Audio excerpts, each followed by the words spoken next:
পদ্মবিভূষণ, পদ্মভূষণ এবং পদ্মশ্রী ভারতরত্নের পরে এই তিনটি পুরস্কার হলো ভারতবর্ষের দ্বিতীয়, তৃতীয় এবং চতুর্থ সর্বোচ্চতম সম্মান। পদ্মবিভূষণ এটি ভারতবর্ষের দ্বিতীয় সর্বোচ্চতম সম্মান, যেটি কিনা শিল্প, সাহিত্য, বিজ্ঞান, খেলাধুলো, সমাজসেবা বা সরকারি কর্মক্ষেত্রে অসাধারণ এবং বিশিষ্ট সেবার স্বীকৃতিস্বরূপ প্রদান করা হয়।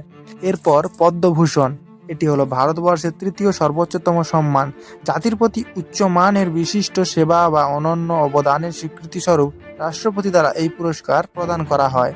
ভারতরত্ন, পদ্মবিভূষণ, পদ্মভূষণ, এরপর পদ্মশ্রী হল ভারতবর্ষের চতুর্থ সর্বোচ্চতম সম্মান, যা শিল্প, শিক্ষা, সাহিত্য, বিজ্ঞান, খেলাধুলো ও সমাজসেবা ইত্যাদি বিভিন্ন ক্ষেত্রে বিশেষ অবদানের জন্য দেওয়া হয়।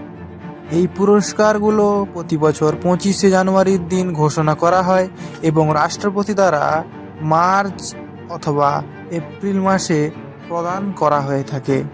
জাতি, পেশা, অবস্থান বা লিঙ্গ নির্বিশেষে যে কোনো ব্যক্তি এই পুরস্কারের জন্য মনোনীত হতে পারেন, এমনকি মরণোত্তরও এই সম্মান দেওয়া যেতে পারে।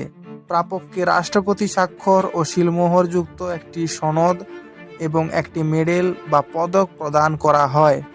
সচিন তেন্ডুলকর, সত্যজিৎ রায়, লতা মঙ্গেশকর এনারা হলেন কিছু বিশিষ্ট ব্যক্তি যারা পদ্মবিভূষণ পুরস্কার পেয়েছেন। লতা মঙ্গেশকর, সচিন তেন্ডুলকর, অমর্ত্য সেন এনারা হলেন কিছু বিশিষ্ট ব্যক্তি যারা পদ্মভূষণ পুরস্কার পেয়েছেন।